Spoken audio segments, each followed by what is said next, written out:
gotta say, the biggest struggle since we started doing this is just learning how all these programs and stuff work. Yeah, programs are annoying. Because it's even when I'm recording my own stuff, I just never know, like, what I'm doing. So, like, even, like, so much as, like,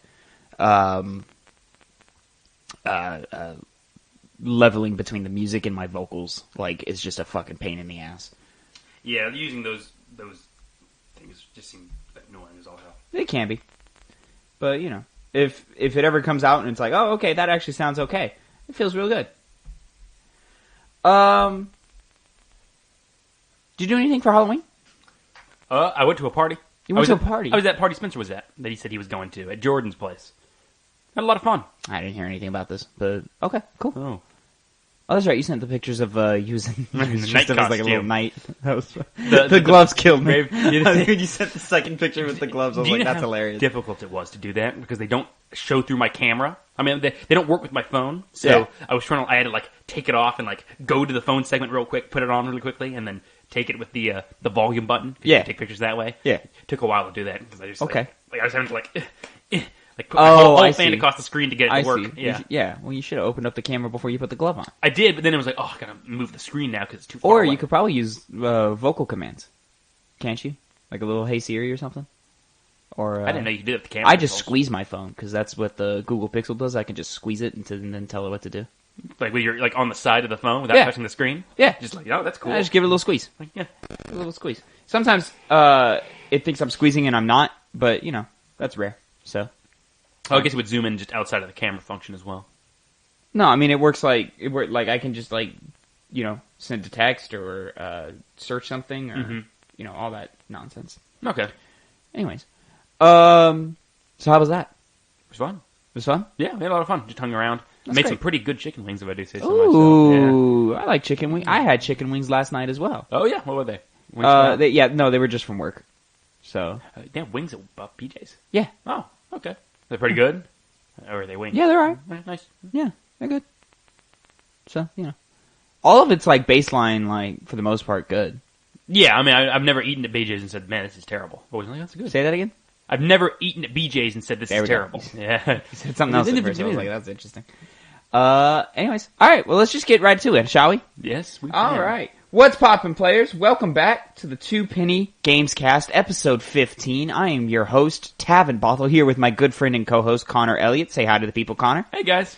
And this is a show we do once a week, every week, Mondays at 8 a.m. on SoundCloud and YouTube, in which we talk about the new news happening in the video game industry. We each bring two topics, our 2 pennies, if you will, and give you our 2 cents on them. Yeah. This week, Connor, I want to start with something that's just a little interesting to me. Something I wasn't expecting. Mm-hmm. And that is, Control is coming to the Nintendo Switch, but you can only stream it from the cloud. Control, the 2019 game. Mm-hmm. Lovely game. I played it, platinumed it. You never touched it. No, never played it. We were talking before about it. Even though I've never played it, I constantly just hear about it all the time. Like, apparently it's a great game, yeah. Great game. Only Love good things this I've game. heard about it. But it's only through streaming from the cloud, which is interesting. So let me go to this article from The Verge by Megan Farakamesh.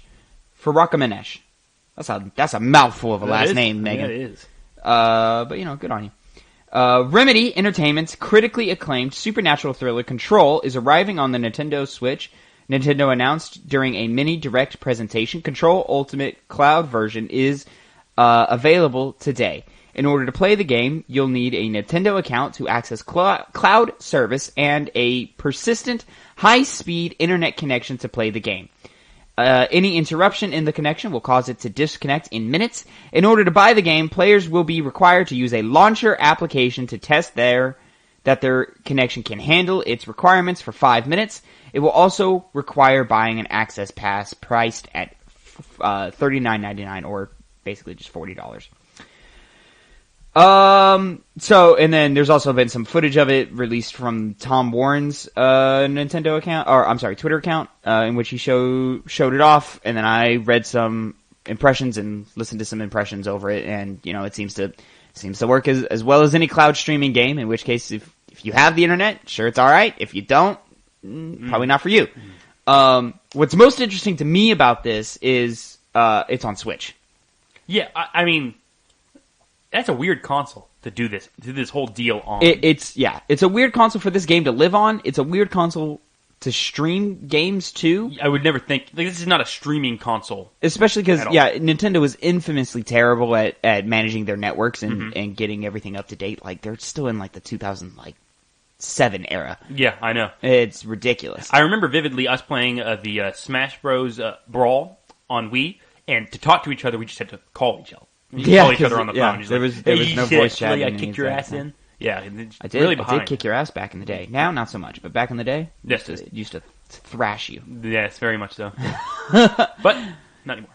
So I don't know. This is interesting. Another step towards the future. You know, we've been on record here saying streaming's the future, or at least I have. Yes. You know, and this is just another step towards it. Eventually, you know, it'll just be the mainstay of everything. Eventually, I'm gonna guess 10 years.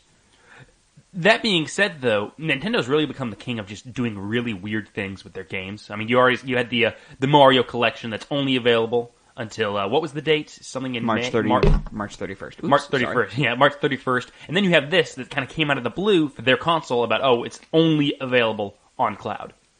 Very weird. Yeah, very, very weird. Very weird. And I don't know what sort of deal they had to broker for this. Maybe it means Nintendo is actually going to start looking towards a digital future. Mm-hmm. Or an internet-based future. I doubt it. If I were to guess, Nintendo's going to continue being Nintendo in the sense of like either old and antiquated, or they'll just do whatever they want. Mm-hmm.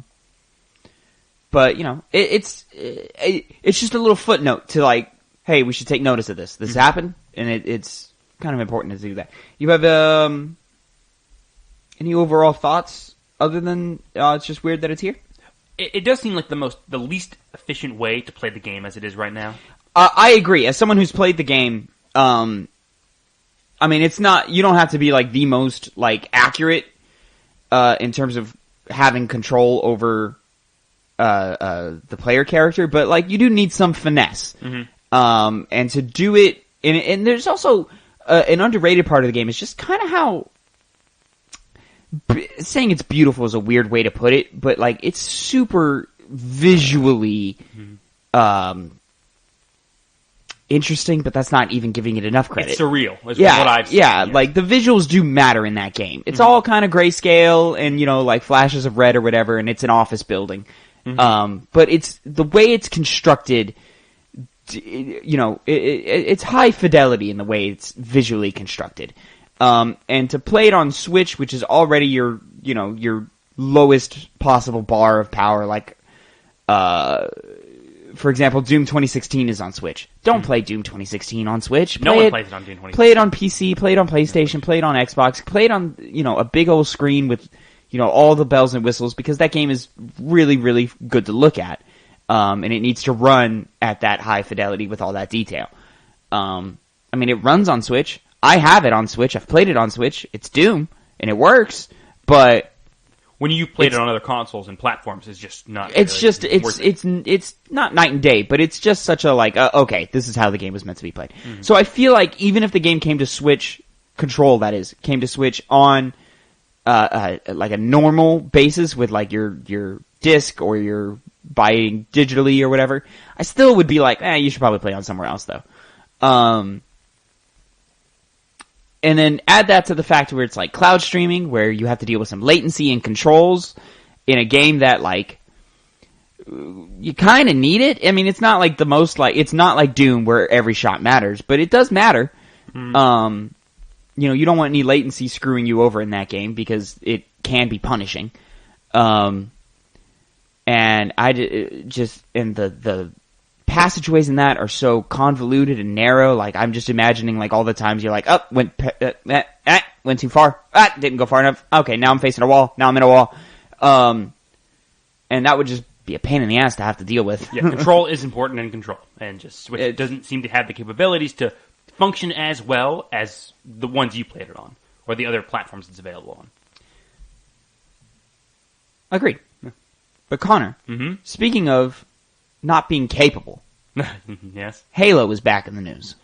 for another samey reason. Another samey reason. So this is going to be my second penny of the day. I forgot to mention the first one was my first penny. This is a article from Polygon that I'm pulling this from, but all of this information, I believe, first came from Bloomberg? Yes, it all first came from Bloomberg. But this is an article by Owen S. Good. Report, Halo Infinite's director, quote, stepped back after disappointing showcase. Halo Infinite's director was removed from the project in August, Bloomberg reports. Shortly after an Xbox game showcase aired a disappointing gameplay demonstration that brought ridicule from fans on social media.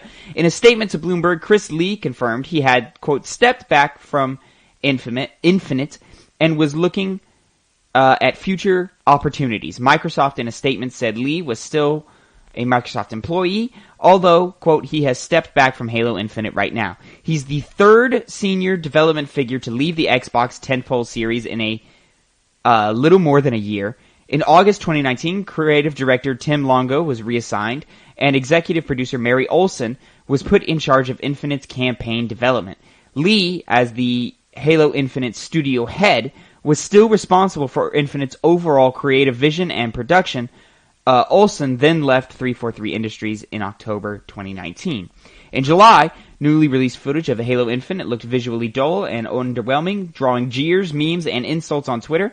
3 weeks later, Lee announced that Halo Infinite would be delayed until 2021. It has been planned to launch alongside Xbox Series X and Series S this holiday season. Bloomberg said Lee left his role a few weeks after the delay was announced. Polygon has reached out to Microsoft representative for additional comment about Lee's reassignment and its timing.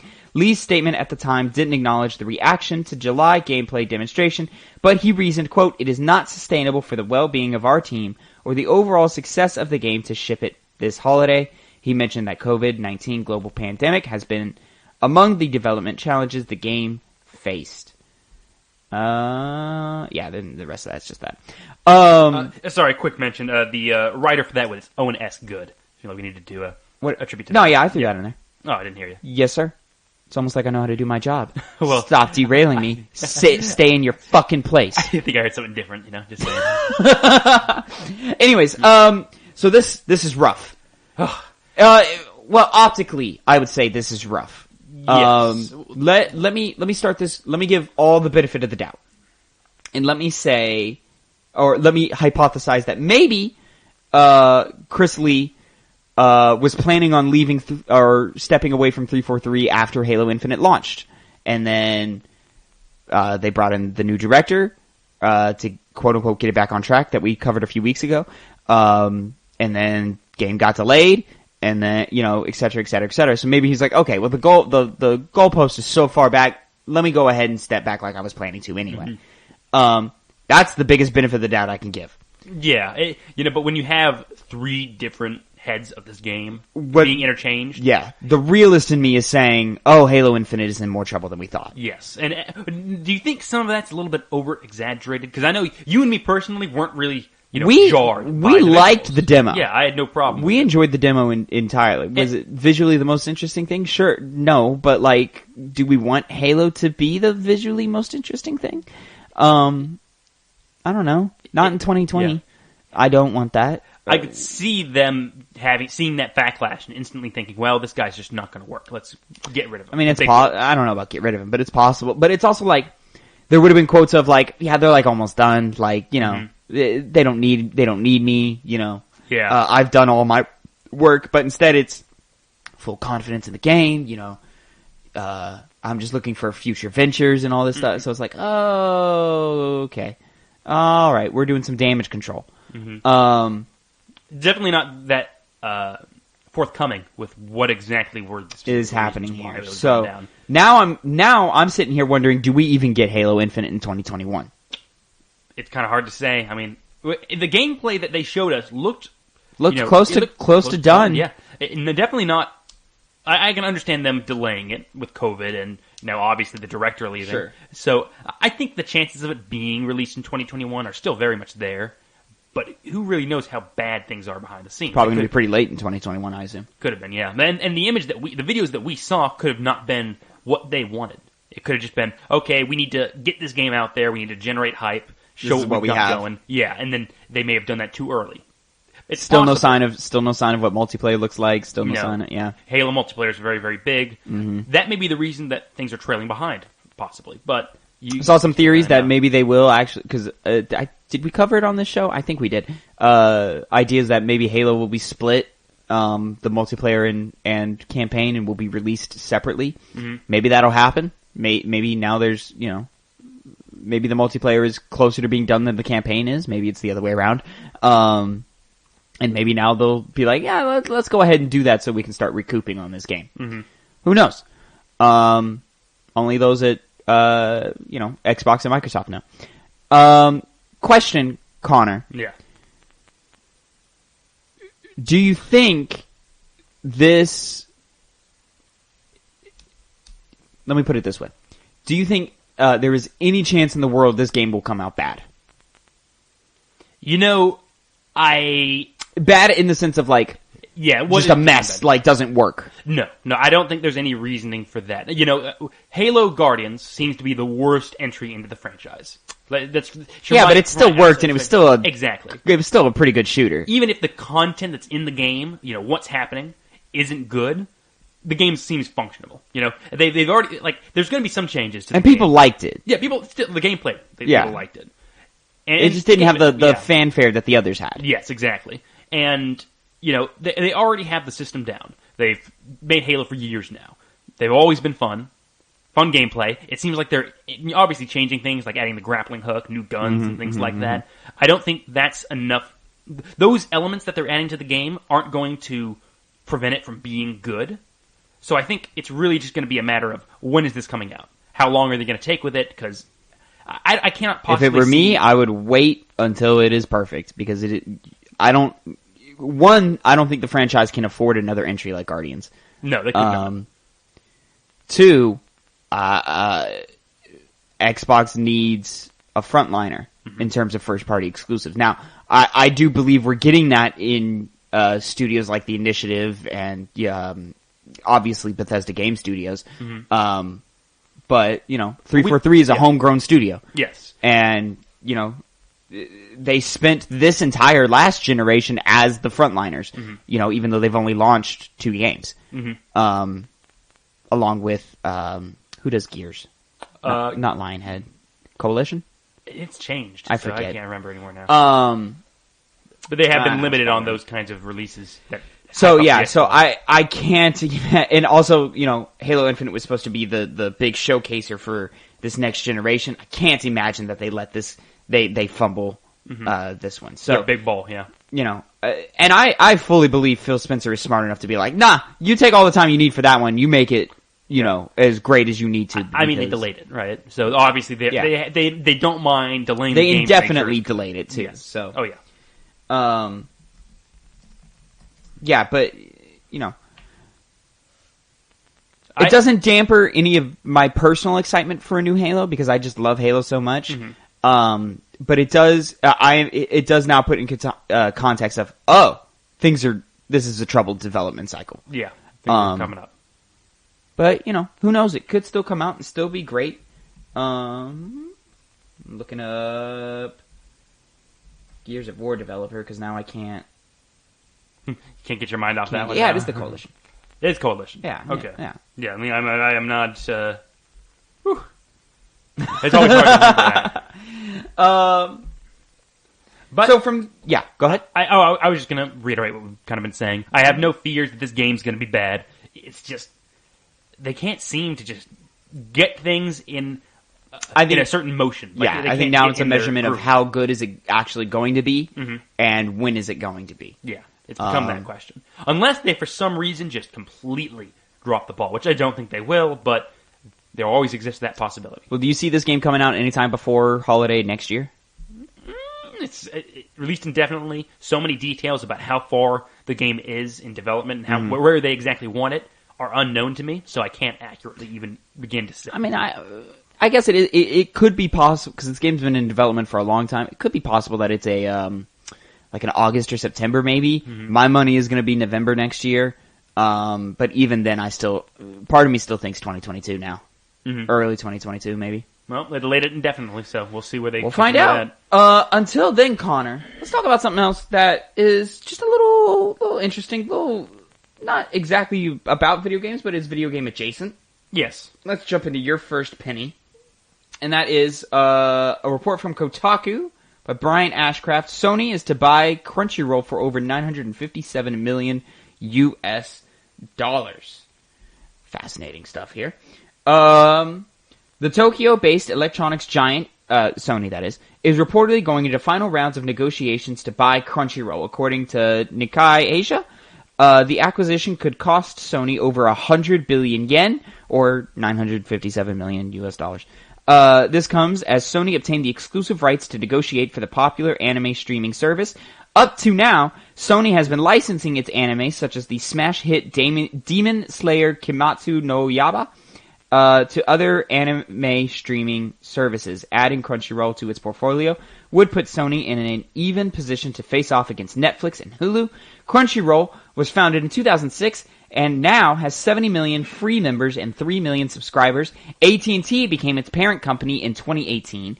Earlier this year, our colleagues at Gizmodo reported that AT&T was rumored to be looking to sell Crunchyroll to Sony for, at that time, $1.5 billion. And then it's worth noting in 2017, Sony Pictures Television acquired Funimation with a 95% controlling stake in the anime streaming service. Connor, I'm not an anime guy. No, you're not. But you are. I am a big anime fan. Yeah. First off, what is your opinion of Crunchyroll at this time? I have a subscription with them. You subscribe. Yes, You're one I of do. these 3 million subscribers. It's extreme. I'm one of the paid ones. Mm-hmm. It's extremely easy for me to have my anime at an easy to access streaming service that does it in Japanese, that does it in sub. So that's generally the preferred way I like to view anime. So when I saw this news, a lot of other people who are fans of anime on my Twitter feed were not outright saying that this was a bad thing, but they were wary about it because when you get acquired by a new company, you don't know what's going to happen. Now, it was originally owned by AT&T, so it's not like it's going from an independent thing to owned by a conglomerate. Right. So any fears that usually I would have associated with that aren't really there, because I don't think them being acquired by just another big company is going to change any of the things that are available on its on the streaming service as it is right now. The thing about it is, though, as it said at the end of the story, is that Sony already owns Funimation. Mm-hmm. And they had a deal a little while back where they had Funimation and Crunchyroll had their shows on each other's platform. Yeah. Because, licensing is a big issue with this kind of stuff. Sure. So there was a lot more of a connection between these two, but they went back on that. I can't remember the exact reasons why they did so. It's probably an AT&T and Sony thing. It must have been, and now here they are, selling it to the people who own Funimation. So when it comes to the content on the streaming service, I think it's going to be it's going to be a lot more cohesive in the amount of shows that are going to be offered. I don't know if they're going to plan on just combining this on one big thing, on one new streaming service. That's where I'm at. Yes, because you probably don't know about this, but PlayStation Now was not a Sony homegrown thing. Was it not? No. It was this thing called Gaikai, in which it was like a streaming service for video games, but PlayStation bought it and turned it into PlayStation Now, and that's what we have currently. It's integrated itself into the PlayStation console. Into the PlayStation console. There's so much crossover between anime watchers and video game players that I could imagine it Sony melding Crunchyroll and Funimation into one, and then making it even so much as like a staple app for the PlayStation. They could. Now, the thing about Funimation, though, is that they also do dubbing. Crunchyroll has no hand in that. Funimation does. So is that going to be, mixed in with this? Or is it going to be them acting separately from the streaming service and are just going to be focused on partly making the English dub for an anime and then providing their streaming service in tandem with Crunchyroll? I don't understand why you wouldn't just roll it all together. See, that's the thing, and that's what I would think they would do. Yeah. There's also another streaming service called Verve. And they can connect. I've heard of the Verve. Verve. Oh, you've heard of the Verve. Okay. I've heard of the Verve. Well, the Verve connected Crunchyroll shows and Funimation on that platform. So I don't know who Verve is owned by. Interesting. But I don't know where... Like, I could see it being something like that, and I don't know if that would eliminate the existence of Crunchyroll and Funimation, but there's really a lot of different angles they can take to use Crunchyroll. You know, if they could just, you know... They're going to combine the shows, right? That's going to happen. I just don't know if they're going to do it under the Crunchyroll brand, the Funimation brand, or do their new entire thing altogether. Verve is a subsidiary of AT&T. As far as we know, Verve isn't connected to this deal. Yeah. It's still owned by AT&T. So when it comes to Verve, I can see that kind of going down the wayside, considering it highly relies on Funimation and Crunchyroll to be different, so they can say, "Oh, here's our shows that combine the best of both worlds." Okay. So, what is the reputation around Sony's anime shows? They bring up this Demon Slayer show. I've never heard of this show. Yes, Demon Slayer, Kimetsu no Yaiba, for people that like the Japanese name for it. It's one of the biggest animes that's come out in recent years. Yeah. Like the big anime. But I watched it on Crunchyroll, and them having a stake in it, never really occurred to me. It never affected me and my watching experience at all. My question is if Sony acquires Crunchyroll and treats it like Netflix, and they start producing their own, they start really producing, they get the ball rolling on producing their own shows like this. Do they have enough of a track record to where that would be exciting, or would it be I mean, we'll see type thing? Not with me personally. Obviously they can have the capabilities to do that, but there's a lot of other different studios that make anime as it is. It's probably an easier thing for them to just coalesce it and just do the streaming services, because in places like America and Europe, watching anime on live television isn't really a thing you can do. In Japan, that's how it is. Right. You don't have to go to Crunchyroll. Sure. So I don't really see them having much of an incentive to make their own anime, make their own shows, and rather just allow them to be streamed.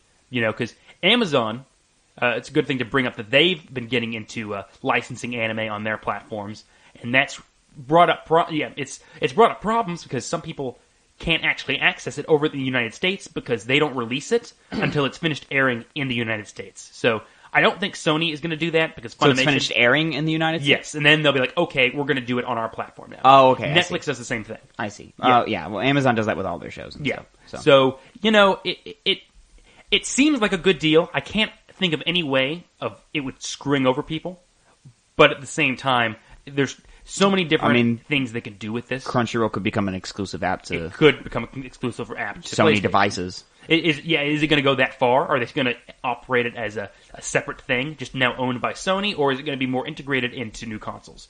I don't know. I mean, that would suck. It would suck, and I think they would end up losing money. I don't think they would do that. Because streaming services like that to watch shows... It also wouldn't surprise me. It wouldn't surprise me at all, but it would be kind of a bad move, I think, because... What are the chances you think of a rebrand? Because to me, Crunchyroll seems like such a staple that it is. You wouldn't rebrand that.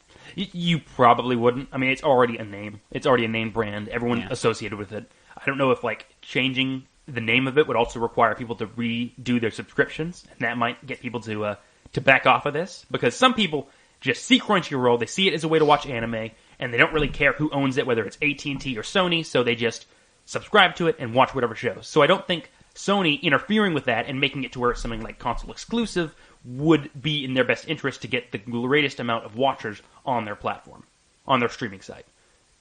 So overall, I really don't think you're going to see many changes in the way things are done, but there do exist areas, and it's mainly areas I don't know about, where there could be some messy stuff coming from this deal. Do you have anything to read in on the rumored price drop being a little more than $500 million in what they wanted to sell it for versus what it seems they are selling it for?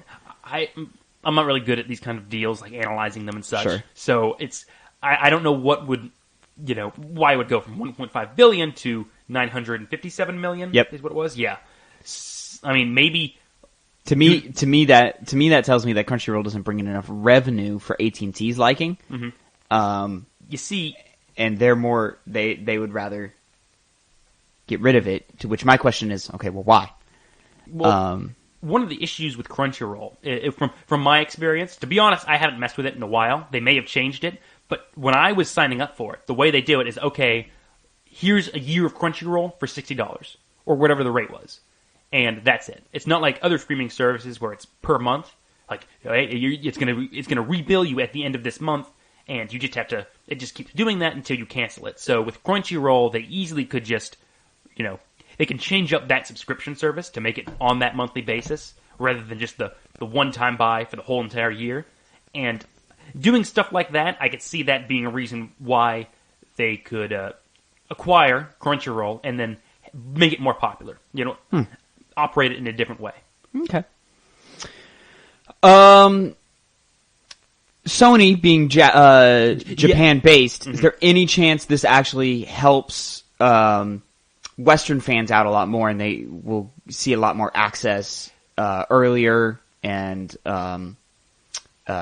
maybe even like hypothetically, maybe even like week to week for shows? Oh, okay. Well, the way Crunchyroll works is that they air. I don't know if you know this. They air shows as they come along. So it's constantly updating every single day. Like you'll log on and it'll be new episodes from things that. Yeah, but there's still a buffer time between when it airs in Japan to when it becomes available here. Correct? Very, very, very little. Like a couple really? Like a couple hours. Yeah, they because they license shows to have and on they their have platform. they have localization in their subs by that point. Oh yeah, they do that quickly because wow, that's impressive. When you have licensing with Crunchyroll, they have people working on that because. The whole throughout the entire production. That's impressive. It is very impressive. It's a very good model, and the way that Crunchyroll has done things in the past and advertised themselves is, hey, the big issue with anime in other countries is that people don't get much access to it. It's hard to give those people money without buying things like video games used to be the same way. Exactly. So Crunchyroll advertised themselves as we give some of our profit to these, anime companies, these companies that produce anime. Therefore, funding the industry that you enjoy to give it more money and to have things higher production values and all the things that come with money, right? The good stuff. All the things that come from money. And all right. Sony just seems to be doing a smart thing with this buy. I think they could really do some good things with it, but who knows what the bad things can be? Because I can definitely see just something coming up. You mentioned earlier the community not loving that so much. What about Sony puts them off to that? Sony puts them off to that. It wasn't that they were bad about it, but they were like, people have reservations, especially some people I follow on Twitter about companies. So sure. It's really just a general. And I think Sony is a company that you should have your reservations about. Yeah, exactly. They've made some deals not the best for consumers before. Arguably, their track record is a little better than AT&T. And if Crunchyroll seems to be doing okay there, I assume it'll also do fine on Sony. I believe so as well. It's really the highlight is that people have reservations about it. No one I've actually heard has said this is a bad deal. We're going to see some bad stuff from it. It's more people just saying, oh well, I guess that's what's going to happen. Let's see. See, the only take that came up on my timeline was we wanted you to buy Konami. Why are you doing Crunchyroll? This is weird. Buying Konami would have been a good thing for you. At least you'd have we would have gotten some fucking Metal Gear out here, some Castlevania, some remastered versions, get some Silent Hills popping off. Silent Hills is what I would want. Yeah. Ugh. People will finally have PT realized those that are all the case. Those are all dreams. No, we'll never have that. No, we never. That was the Kojima dream. Which, if I were to get, though, I keep seeing headlines about Death Stranding 2 concept art, but I'm gonna guess the next Kojima game is gonna be a horror game. He should. He should. Yeah. He's really good at it. Yeah, it was very good. That PT was terrifying, bro. All right, well, until then, just a matter of time before we figure that out. Let's go ahead, jump into our final penny, your second penny of the day, Connor. And this one is, it's got a lot going on, because it was a story that updated multiple times throughout the last week. It did, yes. So, let me go ahead. I'm trying to remember how well this article updates it. I think it does okay. So let's go ahead and jump to this PC Gamer article, written by Jody McGregor. CD Projekt Red's share price fell 25% in the last 2 months.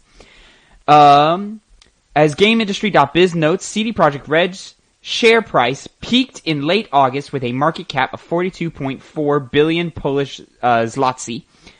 Zloty. I'm trying to remember. I looked it up before we did the show. Oh, you did? I think it's zloty. I've fucked myself. Which is about 10.7 billion US dollars. The individual share price was just under 461 zloty per share, or 116.5 billion US help me out here. Subsequently. Holy crap! What is wrong with my tongue today? I didn't know it either. I don't want to make a fool of myself. What sucks is I know the word. I do too. I use that word. I've seen it all Subsequently. the time. Yeah. It's not that hard. Subsequently. Just brain farted on me. All right. Anyways, moving on. The studio instituted mandatory extra hours to complete... Okay, so did we talk about the drop? Yes. Yeah, so from 42... What is this? Oh, okay. No, that's individual shares. Subsequently, the studio instituted mandatory extra hours to complete work on Cyberpunk 2077 and then announced a delayed release date. The share price dropped... Oh, I've got things scratching in my ear for some reason. The share price dropped to 331 zloty and is currently at 335 zloty. I'm going to say it different every time now, which is about $85 US. So from 110 or 116.5 every share to 85 per share. This next paragraph doesn't matter. No. CD Projekt Red's stock fell earlier this year when the impact of the COVID pandemic became obvious, rallying after President and co-CEO Adam Kaczynski explained they already had another big single-player RPG with a relatively clear concept in the works, widely assumed to be the next game in the Witcher universe. So this is all an accumulation of things that have been happening for the past few months. COVID obviously hit everybody, and it all sucks. Reports of heavy crunch happening to finish Cyberpunk 2077. It's worth noting that they were being paid for their overtime there because of Polish laws. And I believe they're also getting bonuses based off of percentages of how well the game does, et cetera, et cetera, et cetera. And then in this last week, they delayed it from November 19th to, what was it, December 10th? December 11th or 12th. Something I think like it's the 10th. Yeah. Okay. Pretty sure it's the 10th. And also quotes from, you brought this to my attention, quotes from, let me see if I can find it. CD Projekt boss was quoted with saying crunch was, quote, not that bad and never was. Mm-hmm. And all of this kind of circles around Jason Schreier's reporting of him talking to people at the studio and to heads and stuff, and he's saying, nah, guys, like, they're working 100-plus hour weeks. Yes, he did confirm that in a tweet of his. We had previously touched on that, and I made the point of, hey, if management is, taking care of their workers and making sure nobody's killing themselves, and the team is passionate and wants to work that much, let them do it. But the major qualifier there is if management is doing their jobs. Yes. And with all of this, looking at all this the way it is, it doesn't look like they're doing that. No. Looks like they're severely mishandling their thing. Doesn't mean the game is going to come out any worse or better. It just means that the behind the scenes could be running smoother. So in that sense, fucking get it together. If that's the truth of what's happening behind the scenes. Yes. And I think it is also worth to note that the CEO, the CD Projekt Red CEO, Adam Kaczynski, as reported on by Jason Schreier, said in an email to investors. I'll read directly from the email. We had touched on that from the last time we talked about this. Did we? Was that thing? Yeah, it was then? It was in the initial reporting of, hey, sorry, we have to do these hours and stuff, because they went from 5 days to 6 days. Yes. Oh no. For the investors, he was saying to them privately that the crunch isn't actually that bad. It's overblown. It's not really that big of an issue. Yes, there is an actual email from. No, I'm not doubting that. I'm not doubting that. No, yeah. Big kick in the gut to the workers as well. I'm sure. That, doing all this hours and then them just trying to assuage the fears of the market by saying it's not actually that big of an issue. Yeah. So a lot of details to this. Clearly, crunch culture is something that's kind of plaguing this industry, and it plagues a lot of different industries as well. In terms of like having to work heavy hours and getting overworked for all the wrong reasons and such. And you and I are, two idiots on the internet talking about video games, so we don't know any solutions to this. all we can say is, hey, we should probably fix that, and someone should probably do better. And where was I going with this? I've lost my train of thought entirely. What do you got? Well, it's bad, in short, basically. It's hard to, on the outside, on the inside express that this isn't really a big issue. Sure. But then, obviously, when you talk to the workers, you get a real good sense of things are bad for them. Things are not easy, and they're not really being treated in a proper way. Because when you're the CEO... But to be fair, it doesn't sound like, from the outside perspective, it doesn't sound like it's as bad as it has been in other studios. It seems like, CD Projekt is doing their best to take care of their people. But they've got dates to hit. They've got, deadlines. They've got investors to pander to, et cetera, et cetera, et cetera. And, all those things unfortunately matter. Do they matter more than the mental and physical health of your team? I would say no. But there's a line to walk between being able to stay in business and not, through all of this. Because constant delays and slowing down the pipeline does hurt, your bottom line. And, I have no idea what the financial situation is. I'm giving a lot of benefit of the doubt to a lot of people. The but, shares did drop, which could be an indicator that it's going downhill from where it is. It sucks, but I'm going to assume the shares dropped because of the public image, not because of the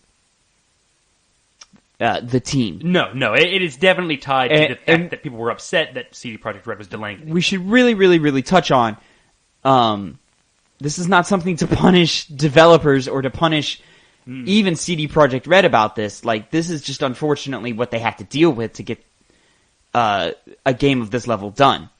Yeah, and there were some messages that were released. I think it was by a member of the development team of CD Projekt Red. Death threats going to the dev team for what reason? Like, they don't why? This. They just do the work that they're told to do, and then they have to deal with all the fallout like this. And also the work that they want to do. And, unfortunately, they're having to plug in some heavy hours, and that sucks. It sucks. I've never worked a 100-hour week in my life, and I can't imagine that that's fun at all. Not. 80 hours is bad to me. Dude, fucking 50, I get real tired. Yeah, 50's bad. 50's bad. 50's bad. Yeah. So to imagine doubling that, you're basically just sleeping, waking up, and then going right back to work. And that's it. So, I'm sure that's draining and exhausting and it hurts, but honestly, I think the public reaction and I think the gamers' reaction has been, frankly, kind of disgusting to all of this. Get the fucking entitlement out of your fucking system with some of these fucking gamers, At the end of the day, it's a game. I have, 5 other games I'm playing. Yeah. I'm not I need this or else my life is not going to be complete. Right. Yeah, and it's not like you're getting it eventually. You're getting it eventually. Fucking chill. It's not like it's never coming. They're not gonna and they're not hurting you by getting your hopes up. No, what? Not at all. A delayed game is only delayed until it comes out. And then then the game is based off of the quality of the actual game. Now, is that worth noting based on development time? Yeah. Mass Effect Andromeda should have been delayed, and it wasn't. And it was in the cycle for what was it, 4 years, 5 years, something like that. They switched it was the B team that was handling 13 to when did 3 come out? 2012 or 2013? 2012. 2012. And Andromeda came out 2017. So 5 years. So it's clear that management was mishandled there. Right. And I don't know, man. Is there any real doubt that they're going to deliver to the gamers on this? Even as they delayed, which is super disappointing, especially since they've already gone gold. Which is the weird thing about everything that they were. Well, going gold in this day and age doesn't mean anything anymore. But then they go gold and then delay it. Usually that doesn't happen. I've never seen it happen before. No. But going gold means nothing in this day and age because updates are pushed up until the very day of installation. Yeah. So I don't know, man. It's all disappointing, and it's all, it sucks to hear, and, some solutions should happen. Yes. I just don't have any I don't have any to give because I don't know what I'm talking about. It's too late anyway, even if there were solutions. The game's for this particular out. game, for this correct, particular game. What I hope is that they learn that maybe hold off on promising so much to people Yeah. before a game comes out. I mean, look at Elden Ring, for example. People are asking that day after day after day, and they just recently said, we're making it. just do that. That's all you have to do. And no, like, as annoying as it may be, just don't announce games until you feel that you should be able to announce them, and get them out at a time where you're comfortable with.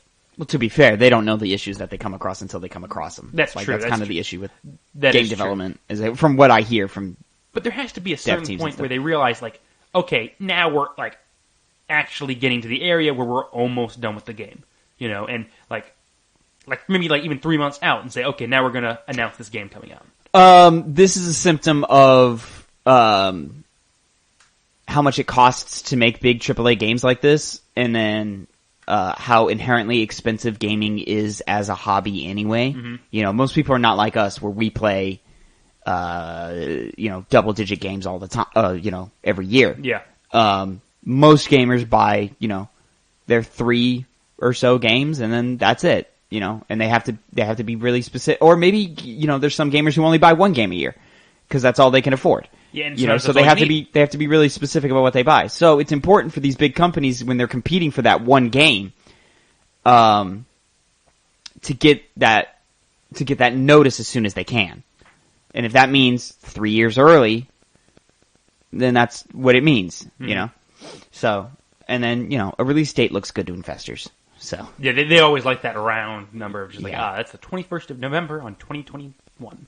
Something like that. Sure, yeah. Yeah, whatever date you want to pull. Connor, do you have any more to add to this story? Not quite. I kind of want this game to just come out, so not just really even to just play the game, but just so people can just rest. Like, just put it out and just be like, okay, thank God, I'm done. I don't have to worry about. I'm having more to sick of the constantly do conversation around this game than I am of like seeing this game. Like, there are games that's like, you've shown me too much. I just want it out of my feed now. Mm-hmm. Cyberpunk isn't one of those games. Cyberpunk to me is just like the way it's talked about in this industry and in these communities. It's kind of gross. Mm-hmm. I'm like, can y'all just fucking chill? Like, let the game come out when it comes out, and judge it off of that.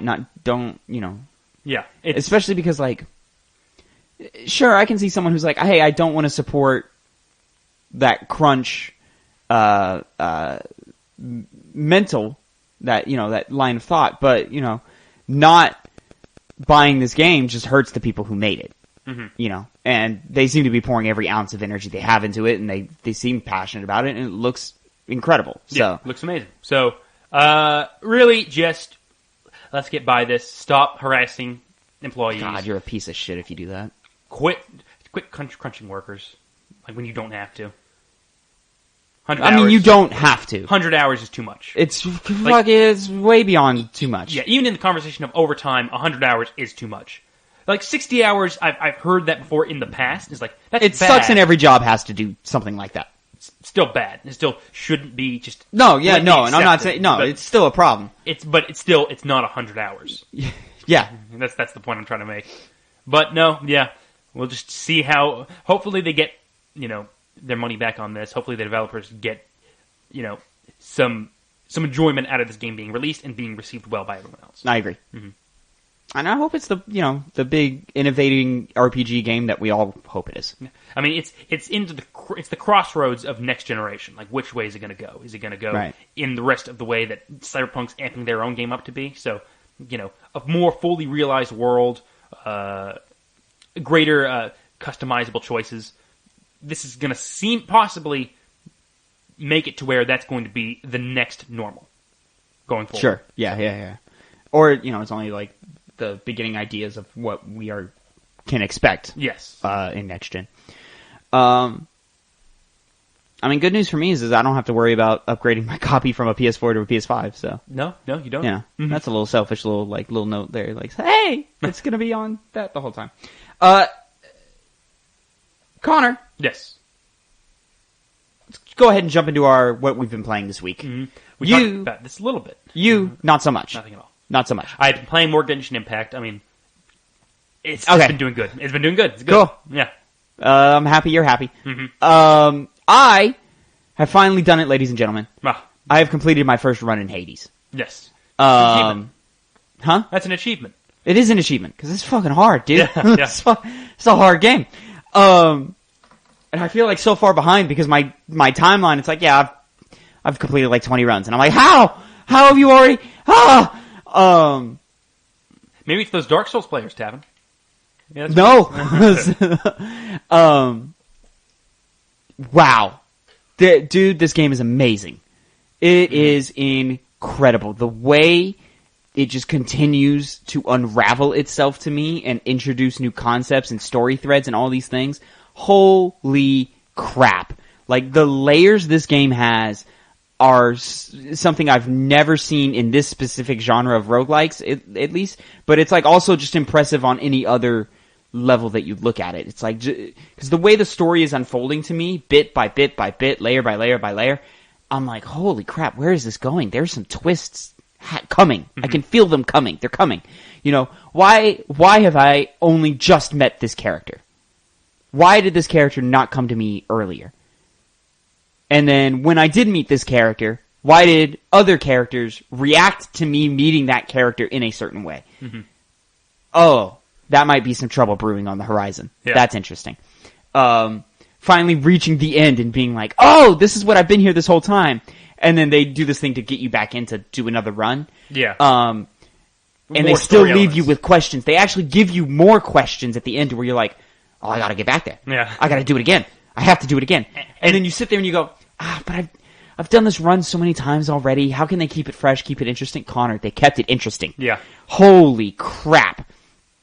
So there's a system in this game where you can upgrade individual weapons by using this currency you get from boss fights, but not every boss fight gives you that currency. Yeah. And you only get it once. So once you beat that boss with that weapon, you get the currency. If I were to switch weapons and then go beat that boss again, I get the currency again. But if I were to use the same weapon, I just get the more generic currency that they use for the incremental upgrades. After you beat the game, they introduce this system in which you get to pick and choose. They have all these different challenges, which basically just makes the run harder on yourself. And you get to pick and choose which challenges you acquire.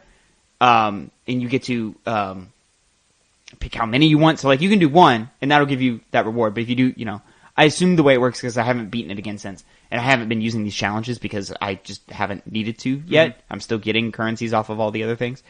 And I'm assuming, like, okay, you beat that boss with one challenge on.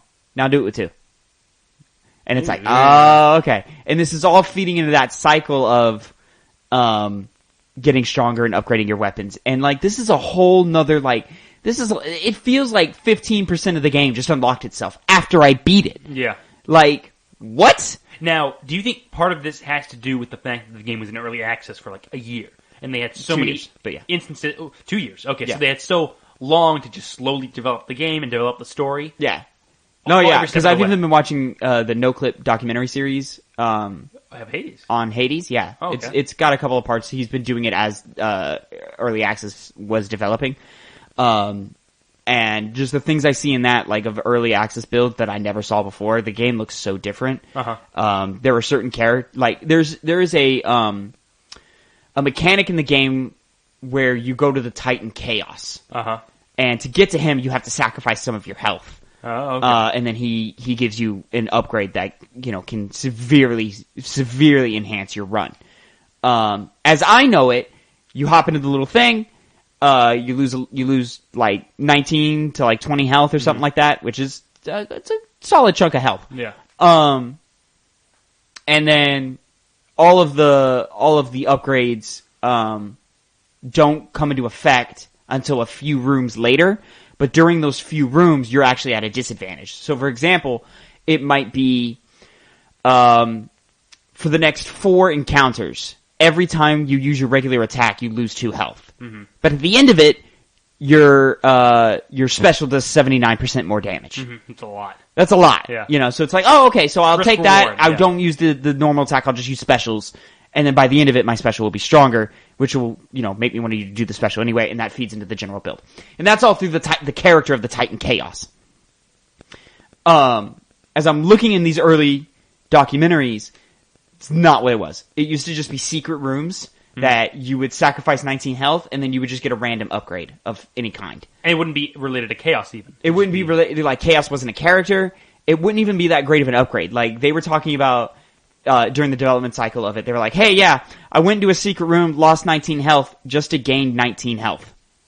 Like, that was the benefit I got for going into the secret room. It was so random, they would kind of counteract themselves. Yeah, or it wouldn't be worth it, like, type things. Yeah. So, like, it's clear, like, oh, they developed it and they fine-tuned it to be like, sure, it's a gamble to sacrifice his health, and it's even a gamble to accept one of these upgrades, but the payoff is so great. And it's like, you only come across a Chaos room maybe once a run. Oh, okay, really? You know, I've done several runs where I never saw a Chaos Gate. And oh my god, dude, it's all of that is just so fascinating. And then just to get, I'm now like, there's a merchant in the game to where you can use to like trade currencies in. So instead of having 10 keys, I think that's it. I think it's 10 keys. You can get some elixir, and then when you get 10 elixirs, you can get a diamond, a single diamond, and the diamond is like ultra rare. Yeah. So I'm sitting here, I'm like, fuck, man, like, as I've been playing, I'm like, I haven't even touched this merchant. I haven't traded in anything. I'm like, why would I ever do that? I needed all these things. But now that I'm getting closer to in-game stuff, or I guess now technically I am in the in-game, I'm sitting here, I'm like, I'm running out of upgrades to use these keys on. Oh, I can see how, okay, and then I'll use the keys to get the elixirs, and then I'll use the elixirs to advance character progression and my relationship with characters. And Which then when is I'm a big important part of the game, it seems. Yeah, and then when I'm at a point to where I don't necessarily need to do that some more, I can get these diamonds and upgrade and do faster runs and better runs and stronger runs, and then I can do challenges and get, and you see how all this just continues to cycle and build on itself and get better and better. Dude, this game is easily top 2 of the year for me. Easily. And I keep going back and forth on how it compares to Last of Us 2. Because it just does so many things right. And it does so many things right. Nothing's really bad, it seems. You never seem to and I'm I'm a game. gameplay is king player. And even though Last of Us 2 gameplay to me was really great and really fine-tuned, this is like I spend so much time in my day sitting here thinking of, man, I'd so much rather just be playing Hades right now. Yeah. Like, not even making progress, just playing it. Because it's so good, it's so fun. Whereas, like, Last of Us 2, as much as I love it for its story and its themes and its thematic elements, and even its stealth gameplay, which I think is, some of the best that stealth gameplay has to offer, it's a heavy game. And I'm not always in the mood for that. And, pacing-wise, it's not always what I'm going to look for. Whereas with this, I know exactly what I'm getting, and I'm always getting it. Yeah. I'm always happy to do whatever the game wants me to do. You never feel like it's forcing you to do anything. It's like, I'm just always having fun, regardless of the element that it's pushing at. Always having fun. Always having fun, which is key to every video game. Oh my god, dude, it's so fucking good. And, it just, like, the only other game this year that had made me feel this way was Doom Eternal. But even in that, like, I thought some of the balancing was kind of off in certain segments. Yeah. Didn't love all the boss fights. Some of the enemy types not the most fun to fight. You see, and then once I beat a level, I didn't see too much reason to go back and play it again. Whereas with Hades, it's like, I could play this for the rest of the year. I'll probably be playing it. I'll probably be toying around with it next year. And it's never getting old. Or like even like Final Fantasy VII Remake, which had great gameplay as well.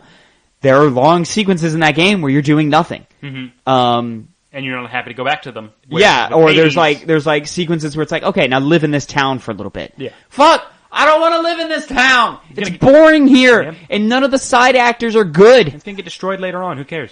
Ugh! Yeah. But, this game, awesome. Always, always, always awesome. Do you put much stock in the customization of the main hub area? I've seen people mess with that, but I didn't know if you ever thought does it actually have any gameplay improvements at all? Some upgrades do, most don't. Okay, it's more just how it looks. Yeah, it's more of that. And then again, the deeper I get, the more fun I'm having with that system as well. Where I'm like, oh yeah, man, let me put some drapes in here. Let's put a little color in here, Hades. Why is everything all red? Let's put some green and some blue and some violets in here. Yeah. I gave the character Nyx, who's like kind of your stepmom character, I gave her like a bunch of flowers. Like that she can, because she hangs out in this one corner. So I decorated that corner with a bunch of flowers.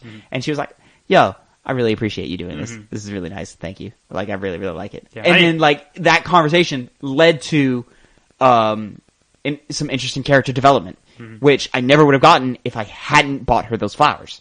So I'm like, oh, everything feeds into something. And I brought it up earlier. Is that because of the early access? Do you think this game wouldn't be as good as it was if it wasn't in the initial stages, one of those games where they could actively build upon it as things came out? I think this still would have been a great game without early access, and they just took the 3 years to develop it.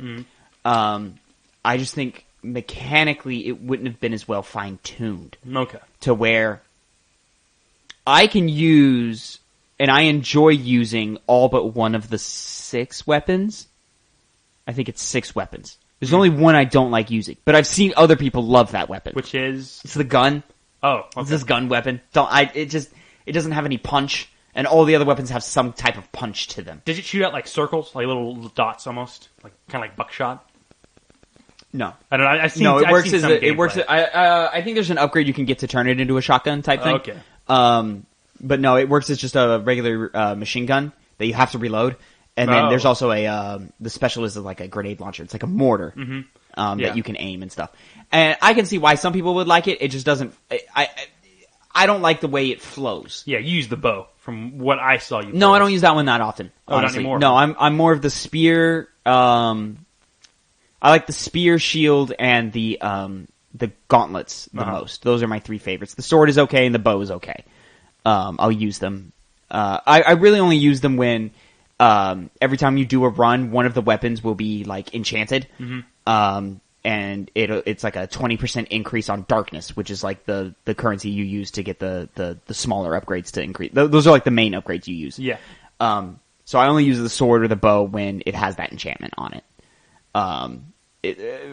And then like if the gun had that, fuck it. No, fuck that. No, I'm not doing that.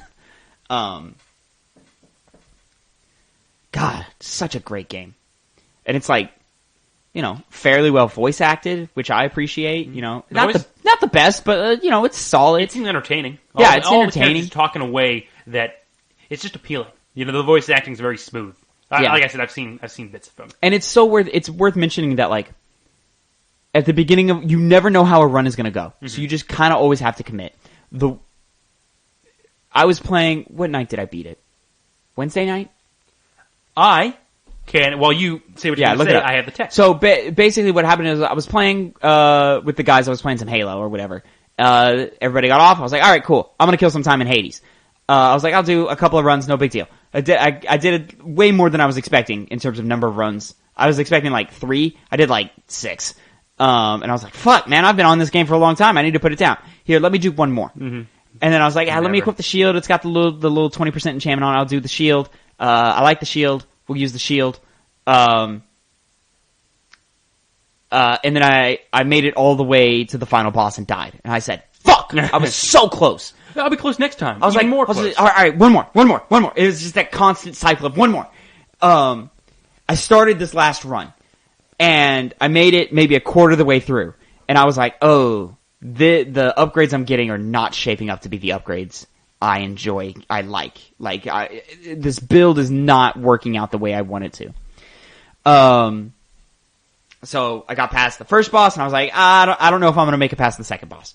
I got to the second boss, fucking crushed him. And I was like, oh, okay, I made it past him, great. But there's no way I'm gonna get past the third boss. The third boss always kicks my ass. Which is the one I commented on the other week about being stuck on. It's the two fighters at once thing. That guy is still, that boss fight is still troublesome to me. And then I got to that fight and I was like, alright, I'm probably gonna get my ass kicked immediately. And then I crushed them, Connor. It was my best performance against that fight. Ever. I had 3/4 of my health left, didn't lose any of my death defiances, which is when you die, they give you 30% health back and you get to keep going. I didn't lose a single one of those, and I sat back and I said, wait, I just crushed them. I have a shot here. Done that. It was the first time I'd ever crushed them. Like, I've beaten them, and I've been like, okay, I did that one okay. There was ones where I was like, oh god, I barely made it through that.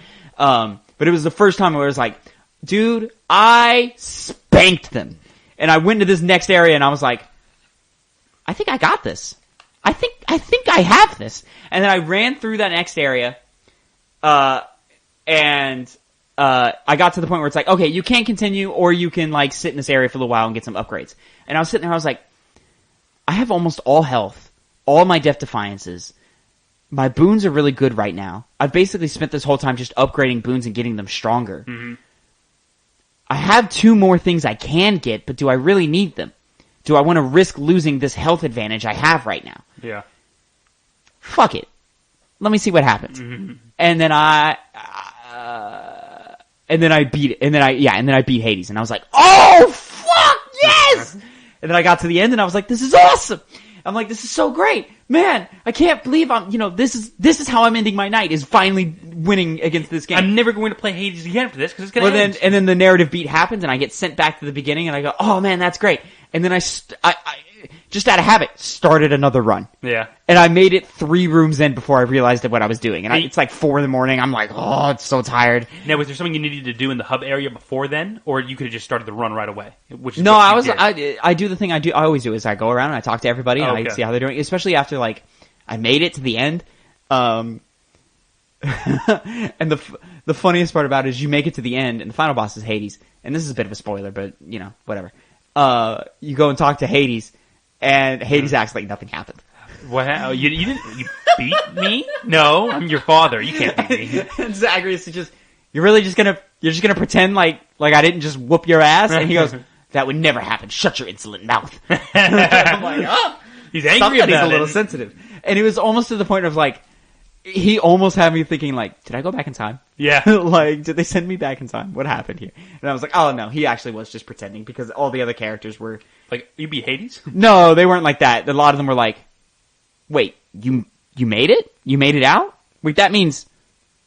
Holy shit, dude. Yeah. Because they knew he was there. Yeah, they knew he meant business, so... And then when I did get to Hades again, another day, because I keep playing this game because I can't put it down. When I did make it to him again, he was like, you got lucky. Like, type shit. Yeah. And he was right, because he beat my ass. Oh, really? I guess so, yeah. Yeah. Every other time you won. Yeah. I was using a different weapon. Yeah. So, I think there was even a moment I tweeted, there's a moment in the Hades fight where, like, you beat him, and then he gets, like, another health bar. Oh. And I tweeted, Hades, I think I tweeted Hades Zagreus dies twice, like as a reference to the moment in Sekiro when that happens. Mm-hmm. Yep. Cause when he got that second health bar, he just like shot like lasers everywhere and killed me instantly, and I was like, what the fuck was that? No, that's stupid. That's great. But this time, cause I had the shield on that last run, he shot them lasers out, and I just blocked it. Mm-hmm. I just blocked the lasers, so like, a third of his attacks just weren't working on me. Yeah. And I just crushed him, dude. It was so good. On that second phase? Oh, it was so good. You know, Tavin, there's a third phase.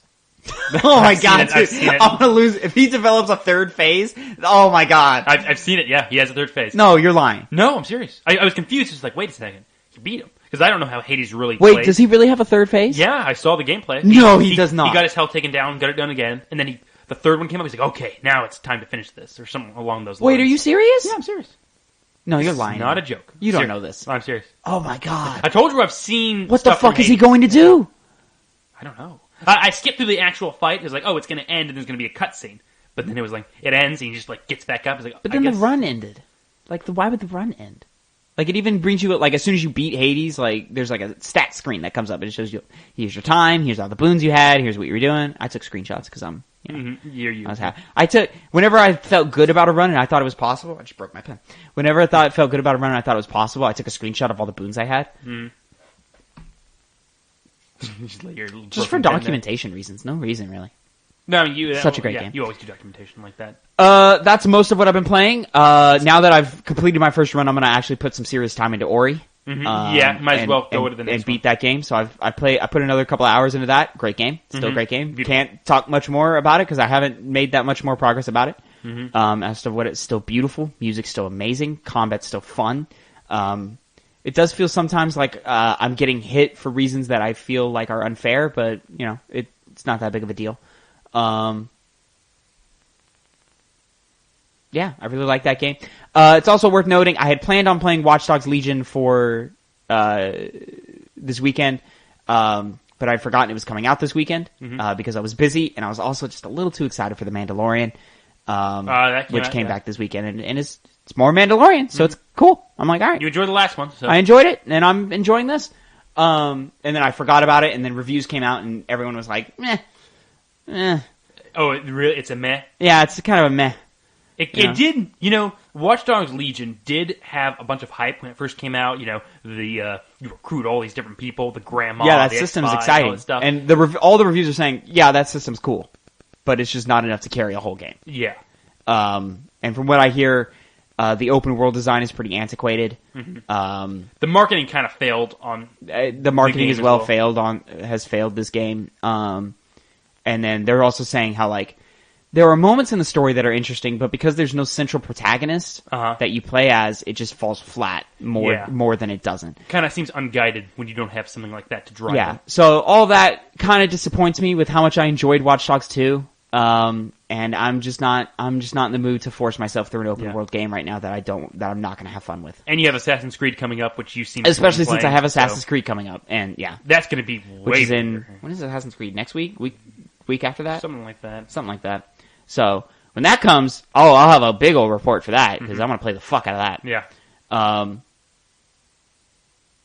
I did breathe a bit of a sigh of relief when Cyberpunk did get delayed. I was like, oh, thank God, I can play Assassins and not feel bad about it. Yeah. I'll have time if I can ever get my hands on a PlayStation 5. I have time to play Miles, and all the other PlayStation games coming out. We didn't mention, that Destruction All-Stars game, whatever, that was like a full $70 is going PS Plus in February. Okay. It's just interesting. It's a launch title. Then they're like, okay, obviously, there's no hype around this game. No one's going to get it, so let's put it on PS Plus. Yeah, might as well offer it. Interesting stuff. I want to play. The more I think about it, and the gameplay that I've seen of the new Demon Souls remake, I want a PS5 now. I told you, dude. I knew that was going to be I knew it. It's the only thing I want it for right now. Yeah. Anything else, I'd be like, Miles, I'll play it. I'll probably wait a little while. I'll wait for a while for it. Maybe, yeah. But Demon Souls, with how amazing that game looks, I want it right now. As of right now, my top 3 games of the year are Last of Us, Hades, and probably Final Fantasy VII. Miles Morales and Cyberpunk, and even Assassin's Creed are the only ones that I'm looking at, and I go, any 3 of those games could dethrone all 3 of these games. Up in the air. So it's just a matter of how great they are. I don't think Miles will. I'm guessing Miles is going to overtake Final Fantasy. I don't think it'll overtake Hades or Last of Us. Assassin's Creed, I don't think is breaking that top 3. I think you'll have fun with Assassin's Creed, but I think I'll love Assassin's Creed. But I don't think it'll exceed those other games you're talking about. No. Much less the games that are going to. I've also just got so much respect for ambition, and if there's one thing we know about Final Fantasy VII Remake, it's got some ambition. We'll see how that pays off. But God, I just respect it so much. Just the balls. Oh my God, I can't believe it. And what's the game? Cyberpunk? And then Cyberpunk is the only other game this year that has a shot of becoming number 1. But I don't think it will. Now that we're getting close to it, I think you've asked me this question before. Is it going to be good? With all this crunch, with all this stuff going on? Of course it's going to be great. Amazing. It's going to be great. No, if they had put it out yesterday, it would have been heralded as a great RPG game. Yeah, they wanted it to be perfect, though. They wanted it to be almost seamless. Which, they should probably chill on, but whatever. With that, everybody, I think we'll call it there. So once again, this has been your Two Pennies Gamescast, episode 15. We're looking at an hour 14, Connor. Pretty good. Pretty good. We like that. We like those are decent numbers. Not too long, not too short. I've been your host, Tavin. This is Connor. Say bye to the people. Bye, guys. I should say that's why haven't I thought of that? That should be our outro. Is say bye to the people. Say bye to the people. Yeah. See, this is development. This is playing development itself out. in progress. Look at all that. Anyways, you can find us Monday 8 a.m. YouTube and SoundCloud. Until then, have a great week. Say bye to the people, Connor. See you guys.